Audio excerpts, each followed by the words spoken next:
Everyone thinks that he is a fake underground doctor without a license, but he is the best healer in the world. Zemus is a young, talented healer in the kingdom of Herseth, a nation whose history was heavily shaped by healers.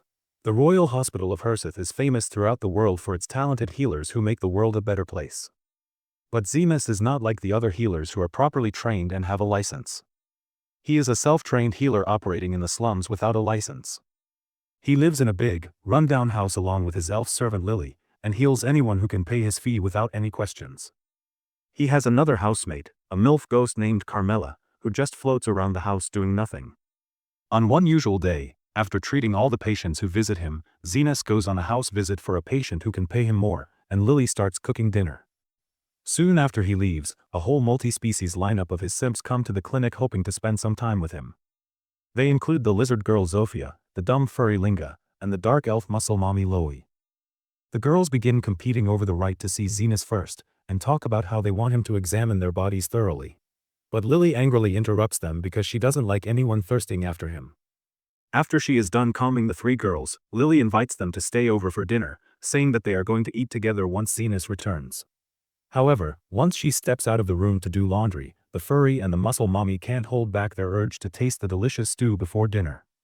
Just one sip of the dish makes them crave for more, and even the lizard girl can't hold back for very long. The three of them finish the stew in record time, but then they realize that they are in serious trouble now, as they wonder how they are going to explain it. Lily returns inside, and she is horrified when she learns that these dumb buffoons ate their entire dinner. They start blaming each other for finishing the food. But then Carmela arrives there furious because she was really excited about dinner tonight. The three girls are dead scared of her, and they volunteer to help Lily in cooking a second batch. Lily sadly informs them that they don't have any more ingredients, so they decide to bring the best quality ingredients they can find for her. While the girls are busy worrying about dinner, Zenas returns home after finishing his house visit. On the way, he passes by a beast girl named Till, holding her stomach tightly to suppress the unbearable pain she is feeling. He stops to examine her symptoms, but just then the beast girl's master arrives there, asking her where the hell she has been. Till tells him that she went to a doctor for her stomach ache, but since she had no money, they didn't even examine her. The arrogant bastard just sighs as he grabs her by the hair, asking if she thinks that a slave like her can get a day off just by acting that she has a stomach ache. He drags her away to do her job, and Zenas watches this drama unfold without doing anything because it is none of his business. Meanwhile, the jerk takes Till to the local cemetery and throws her on top of a grave, releasing a ghost that enters her body without anyone noticing. The man starts telling her to do the only thing she is good at, which is finding valuables hidden inside the graves. But when she doesn't answer, he sends her rolling with a kick. She keeps holding her stomach tightly, and as her master tells her to get to work, the ghost starts taking control of her. The jerk doesn't notice it and starts heading back, telling Till that she will not get any dinner if she returns empty-handed. However, she is fully possessed by the ghost now and suddenly attacks him, slashing his guts open with her claws. The jerk realizes that he is screwed because Till is no longer obeying him, and he runs away as fast as he can with his bleeding wound. He runs into Zenas on the way and begs him to save him from his berserk slave. But Zenas replies that he has no time for arrogant jerks like him. Just then, Till arrives there, and Zenas can see the dark energy surrounding her. He asks the jerk where the two of them are coming from, and he replies that they were doing some farming. Zenas doesn't believe it, but the jerk doesn't care. He asks him to take his feral slave down and promises a reward in exchange. Suddenly, Till lunges at the bastard again, and Zenas quickly saves him before tossing him to the side. The beast girl marks him as her next target and throws stones at him with full strength. Zenas easily dodges all the stones that could have left holes in his body, and the jerk thinks that he can defeat Till. However, Zenas replies that he is a healer, and killing people is usually frowned upon in his line of work. Just then, Till yeets a huge boulder towards them, and Zenas shatters it with a magic-covered fist.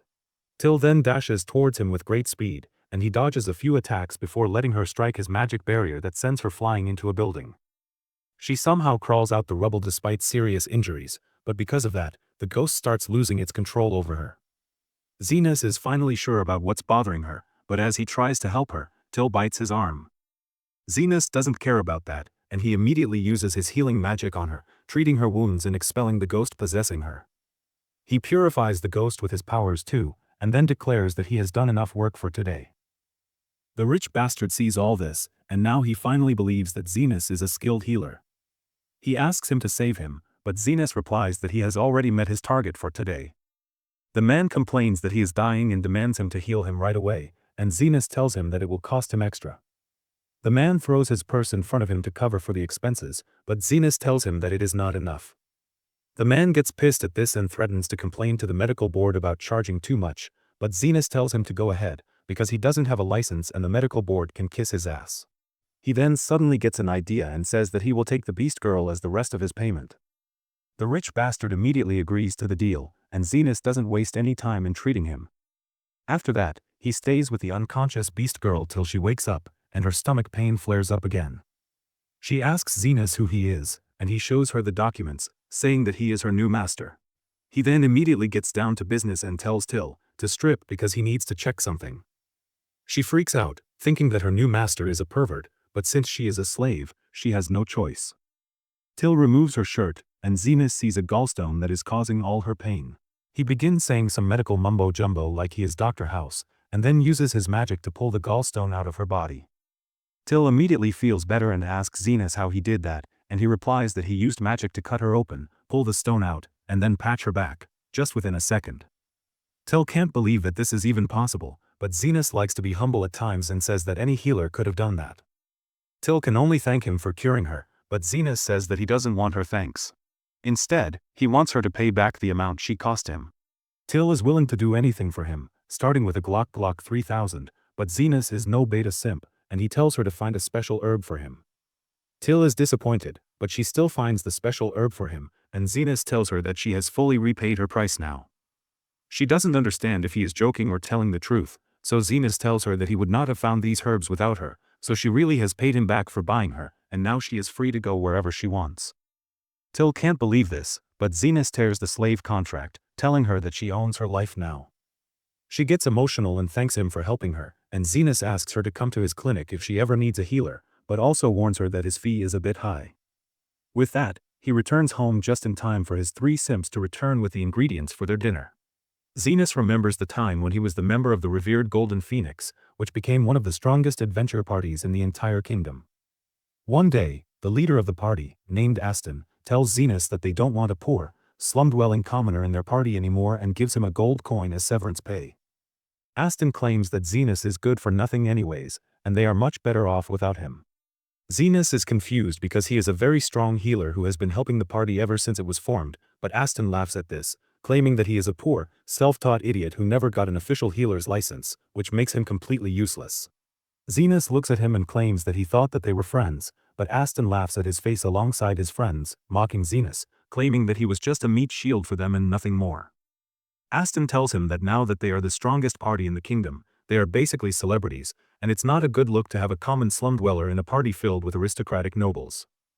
Aston claims that the gold coin should be more than enough for him to go anywhere and that he should never open his mouth about being in their party.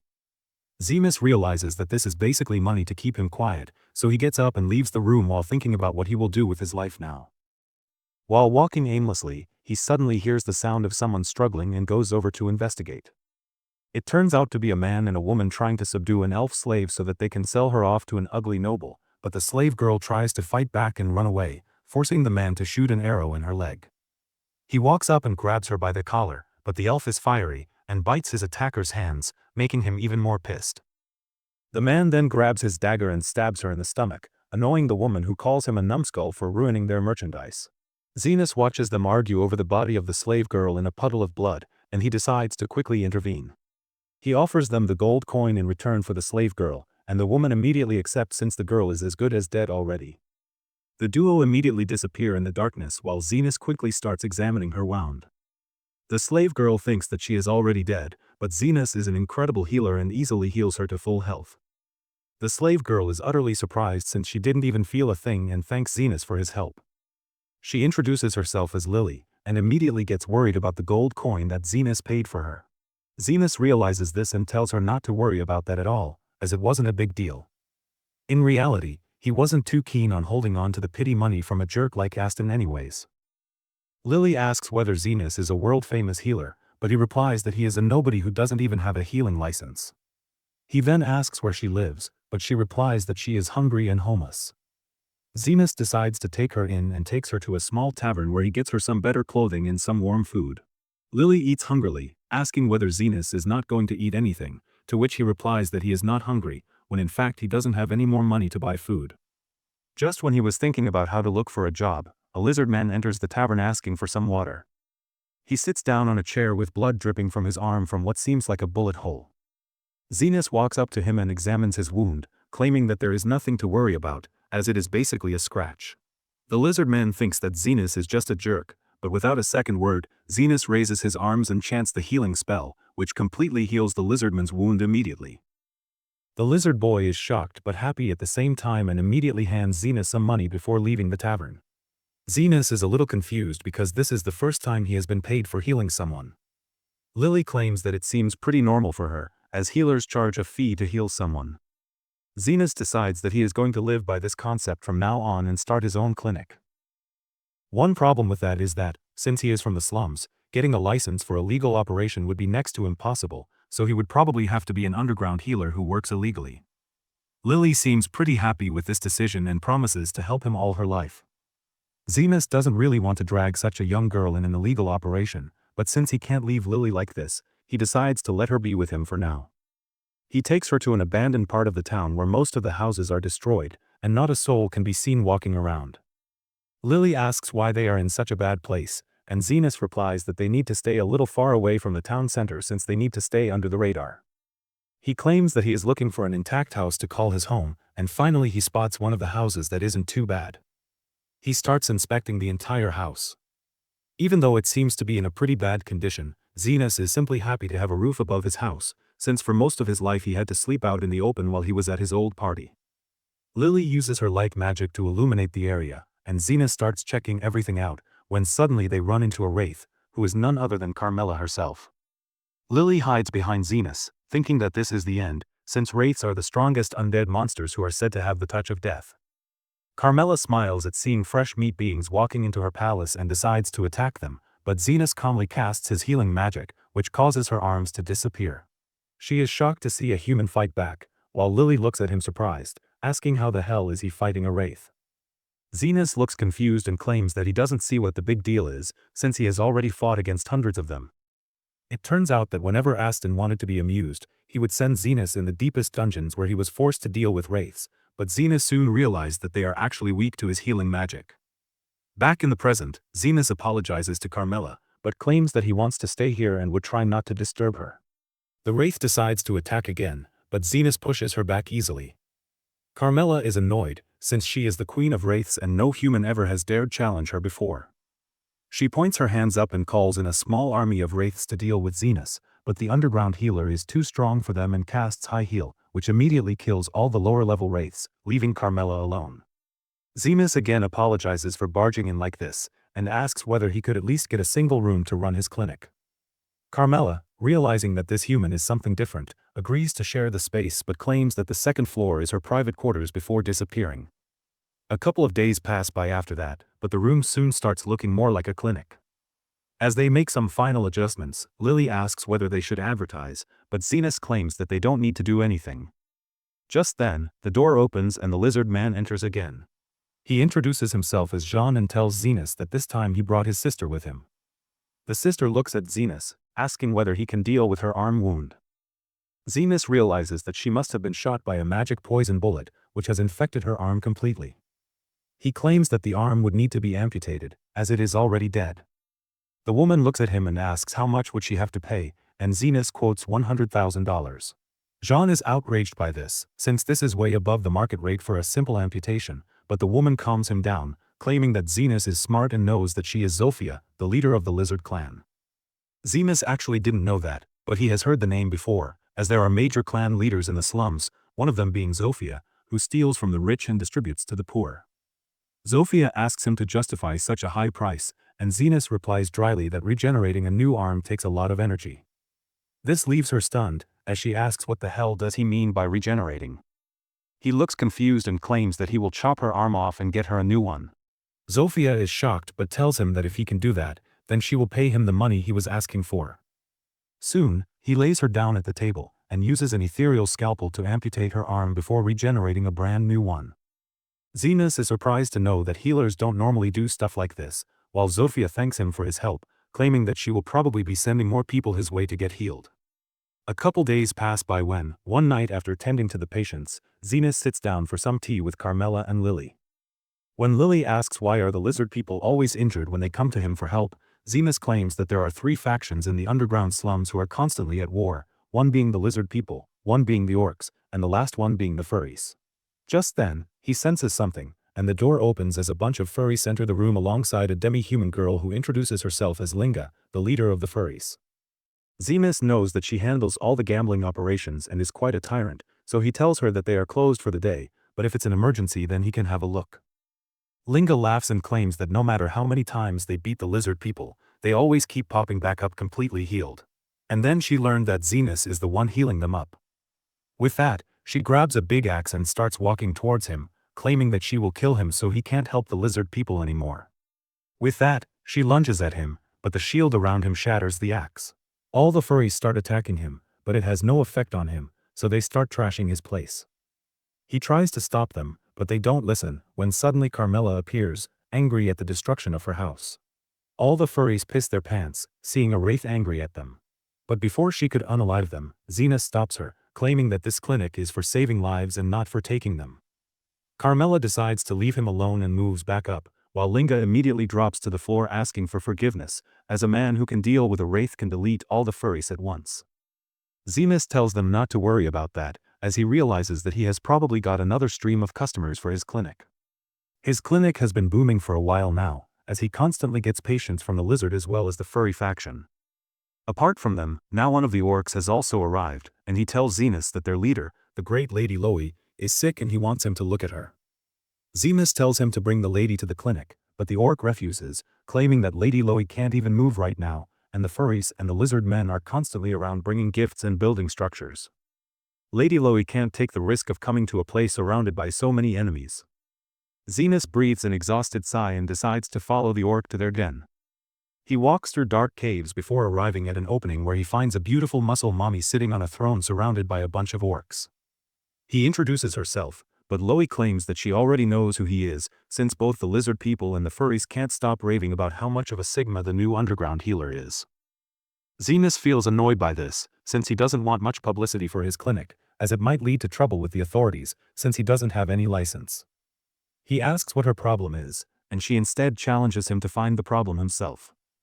Zenas calmly walks up to her and scans her entire body for any external injury, but finds none.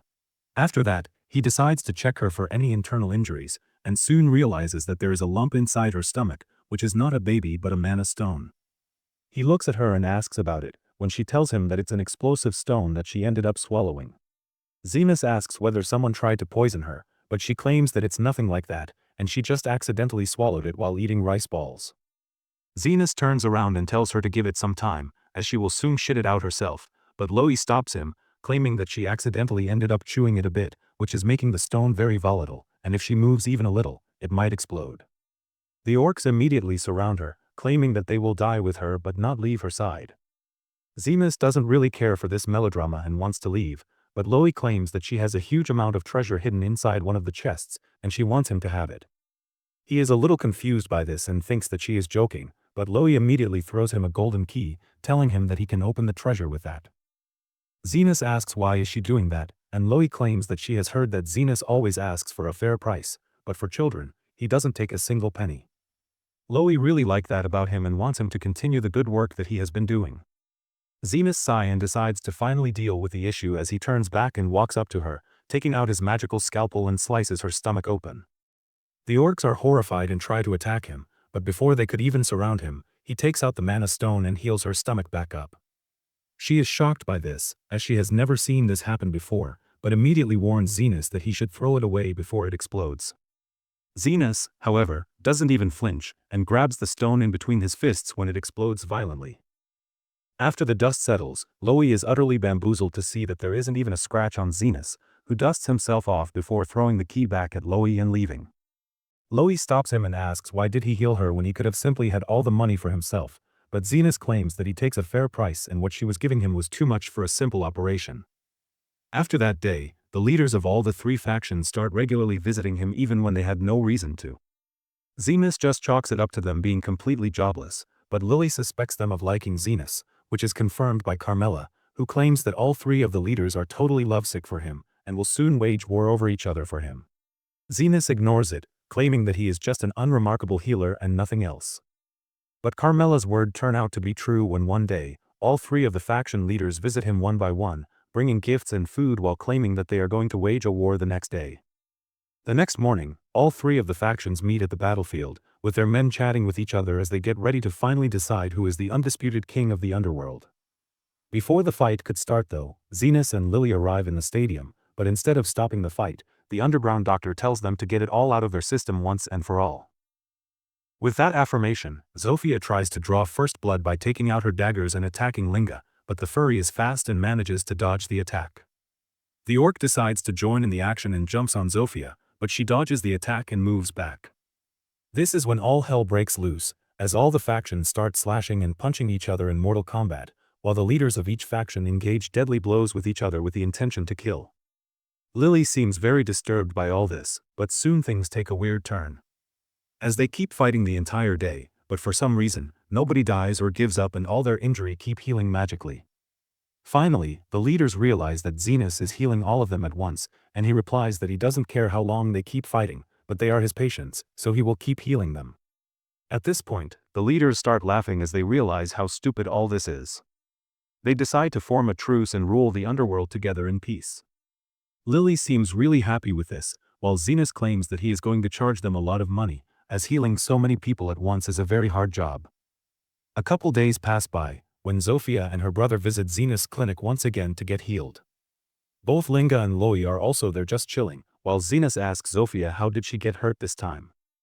Zofia claims that she is a thief who selects really rich nobles and steals from them before distributing the wealth amongst the poor locals in the slums, and yesterday while she was doing that, she ended up having a scrap with the royal guards and got injured.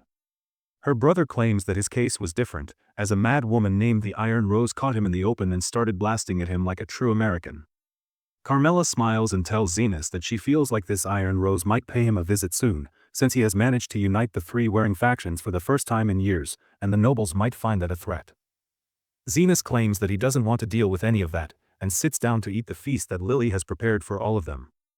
Carmela's words turn out to be true, as the woman known as the Iron Rose has already entered the slums and is shocked to see peace, as the furries play cards with the lizard people, while the orcs and the furries joke and laugh.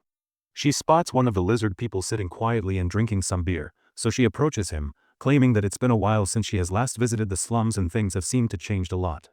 The lizard man looks at her and claims that now that they all know each other, they have realized that they are all the same, so there is no reason to fight.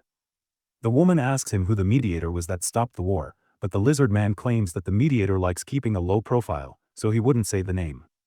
At this, the mad woman grabs his collar and shoves her gun in his stomach, threatening to shoot him, but he still refuses to give Zenas up and manages to shout for help. Thankfully, Zofia and her brother were walking nearby, which forces the woman to run away, but she notices that Zofia's hand wounds seem to have healed already. She walks through the slums and ends up stumbling upon Zeno's clinic late at night. She enters the room, asking him for directions to reach the city, but the moment he tries to help, she immediately gets her gun out and shoots a smoke grenade right at him, while Lily watches in horror, wondering what will happen now. The story will be continued in future videos. Thanks for watching. See you in the next one.